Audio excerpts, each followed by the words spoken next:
Welcome back to Leeds Lately. Before we get into this video, if you could just hit that big button down below, that would massively help me out. And also, if you go down to the description and click on my Etsy store, the Champions Again Ole Ole prints are only $5.99 at the moment, and there are some new prints on there as well. If you want to go and check them out, that would massively help me out. Today's video, though, is going to be a little bit of a kind of summary of where I think Leeds are at the moment in terms of how well we've played this season overall. Now, of course, we did have another international break, but I think it was probably too early on in the season to really get a feel for how well Leeds had been doing.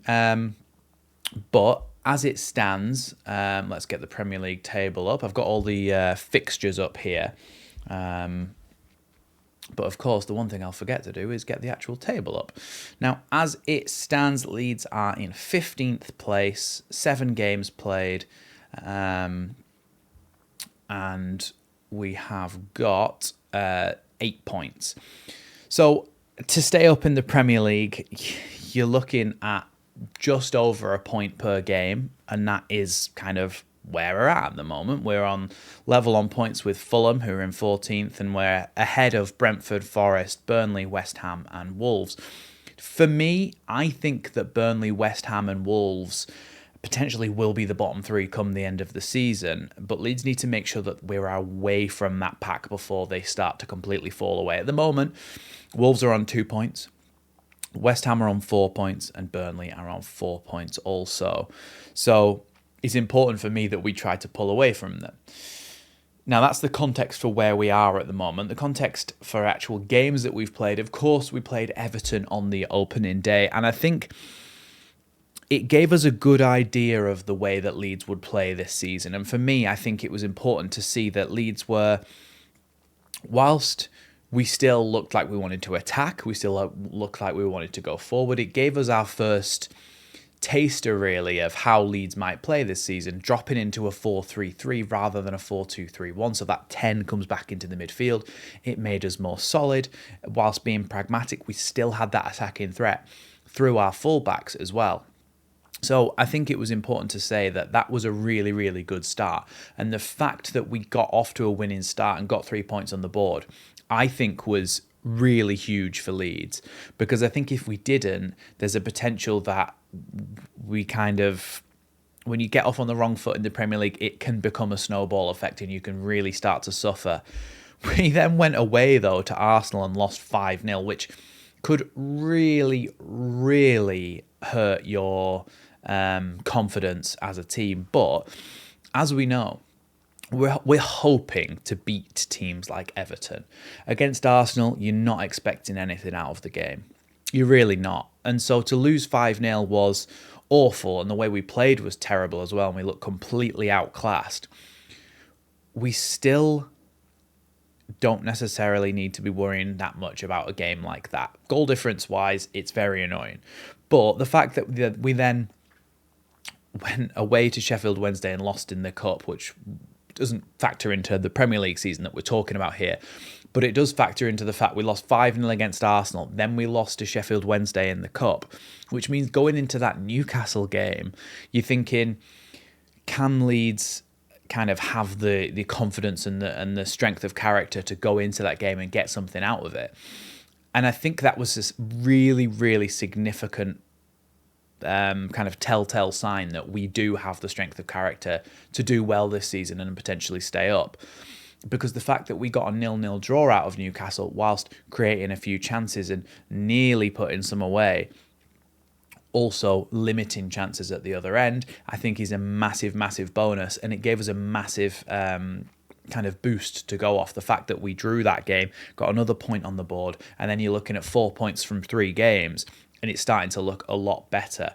I do think as well, like as we kind of talk through the games that have happened so far, we are also looking at a statistics where we are the 4th. We have conceded the 4th least big chances in the division so far out of all the teams, and I think Sunderland are 6th. So we are really at the moment trying to buck that trend of conceding those big chances. And I think the Newcastle game, we were so solid in that game and we really didn't give much away. The Fulham game, again, well, not again actually, because this was the first time we came really close and then dropped points. And it started a little bit of a trend after that, and it's been a bit disappointing, but the signs are there that we are capable of getting points out of those games. Now, Fulham are a good side, will be challenging and hopefully trying to get themselves a Conference League spot will be their kind of aspiration for this season. But Fulham themselves only just beat us through a horror own goal from Gabriel Goodmanson, who, by the way, has been really good. We'll come on to talk about players shortly. But the fact that we could have had a point and just threw it away at the last moment, yes, it's very annoying, very frustrating, but I do think that it's a good sign that we are able to hold on to those points. Hold our own in the game and nearly get a point from that. We should have been more aware at that corner. It was a freak accident. I don't know how that went in. But we held our own in that game. We really did. To go away to London, to go and actually perform like we did and then just drop the points was really disappointing. But again, going into the Wolves game, strength of character. We went 1-0 down in that game, as we've done quite a few times this season, actually, especially in the last 3 games. In the last 3 games, we've gone 1-0 down in all of them. But the Wolves game, of course, we won 3-1. The Stack goal from the free kick, you've got the Dominic Calvert-Lewin header, and you've also got the Noah Okafor's first goal as well in that game. And I think that really gave us a big confidence boost going away to Wolves, coming from behind and winning in a game where we really looked like we outclassed Wolves and were a better side is another reason as well why I think Wolves are going to struggle, because we really, really outclassed them in that game and we're newly promoted. But the trend continues in that Bournemouth game. We conceded first, of course. We came back and scored 2 goals. And then again, our problems at the moment are conceding early in games to the opposition and then throwing things away right at the death. We could have had 3 points out of that Bournemouth game, and that would have been huge, because again, they are a side where they'll be really performing well, I think, this season. And we were so close to winning that game, and we really should have done. To throw it away right at the end like we did was very, very disappointing. And then, of course, onto the Spurs game, which I caught nearly all of. But, of course, I was away, so we didn't do the watch-along. But the Spurs game, I think we conceded first. Then we got the equaliser, and we looked like we provided enough threat to score plenty of goals in that game. So that was one thing that was a real positive about that. And apparently there was a penalty call late on as well for Leeds that should have been a penalty, and they eventually won 2-1. And again, it's conceding early and then conceding late as well in the same game. And it's really, really disappointing to have that kind of thing hanging over you. But let's have a little talk about, we'll do it fairly quick so the video doesn't go on too long. But when we talk about the actual players that we've got and who's kind of performing and who's maybe not performing so much, Karl Darlow has come in since the Arsenal game, and when Perry conceded 5, and then Perry had a little bit of an injury, and Karl Darlow's kept his position ever since. But Karl Darlow, to me, has been really, really solid, and been able to kind of be a good long distributor of the ball. Basically, he's not playing about too much with it at the back, which we know that Perry wouldn't either.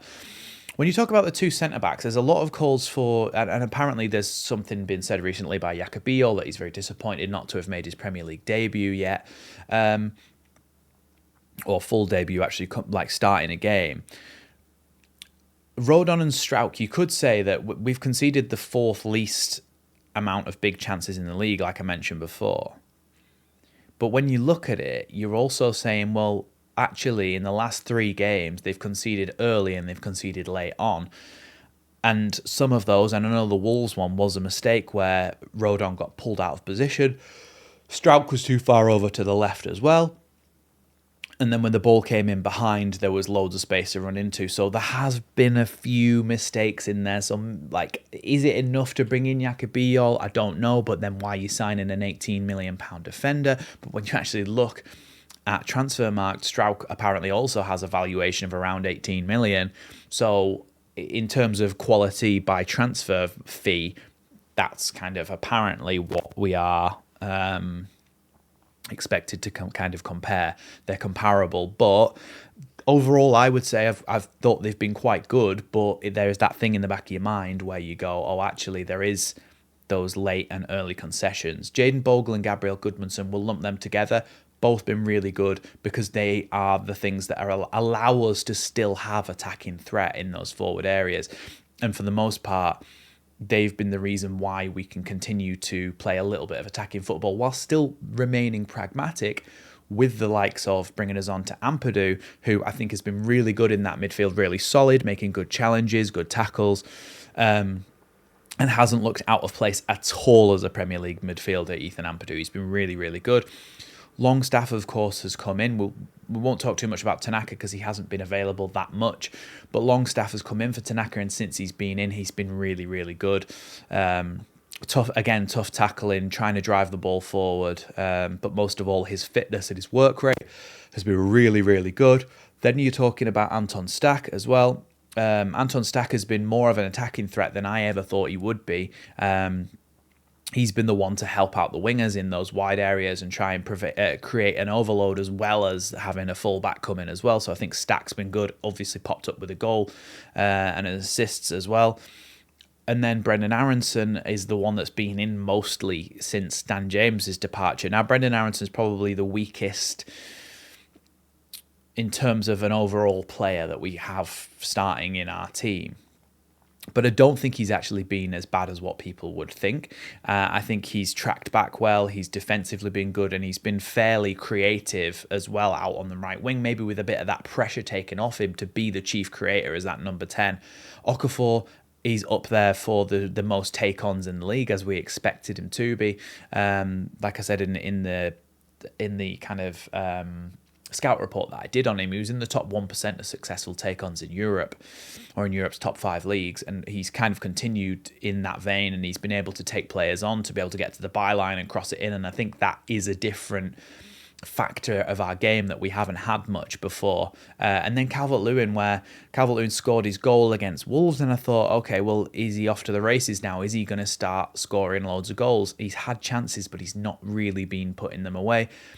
I was speaking to an Everton fan at the weekend, and he said it's not necessarily that he's injury prone, that he'll be out for a year. It's that it's stop-start. It's like a few games in and then stop, and a few games out and then stop, and then a little bit Band or Bamford at times, missing chances.